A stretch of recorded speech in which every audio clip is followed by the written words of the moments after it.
पाटलिपुत्र नगरी में एक सुंदर स्त्री थी, मालविका। उसकी आंखों में गहरी काली छाया थी, जैसे उनमें कोई अनकहा रहस्य छिपा हो। नगर के युवराज तक उसकी शोभा के चर्चे सुनकर आकर्षित हो उठे। एक रात राजमहल के बगीचे में युवराज की भेंट मालविका से हुई। चांदनी रात में वह नीले वस्त्रों में खड़ी थी, मानो स्वयं रात्रि की देवी उतर आई हो। युवराज ने पूछा, देवी, तुम कौन हो? लगता है तुम इस महल की नहीं हो, फिर भी मेरी आत्मा को बांध लेती हो।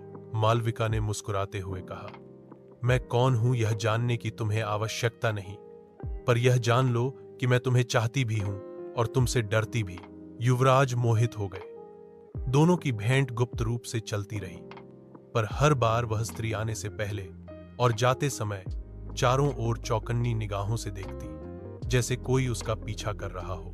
धीरे धीरे प्रेम गहराने लगा, लेकिन रहस्य और भी गहरा हो गया।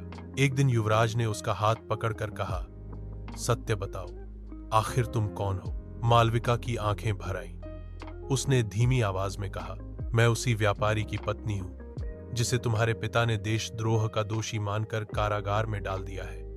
मैं प्रतिशोध लेने आई थी, तुम्हें मोहित कर राज्य निकालने, लेकिन तुम्हारा प्रेम, तुम्हारी सच्चाई मेरे बदले की आग को बुझा चुका है। युवराज स्तब्ध रह गए। यह स्त्री शत्रु की पत्नी थी, पर उसका हृदय अब शत्रुता से प्रेम में बदल चुका था। मालविका ने विदा लेते हुए कहा, यदि भाग्य ने चाहा तो मैं लौट आऊंगी, पर शायद तब तक बहुत देर हो चुकी होगी। और वह अंधकार में विलीन हो गई, पीछे छोड़ गई सिर्फ उसकी रहस्यमयी मुस्कान और प्रेम की अधूरी कहानी।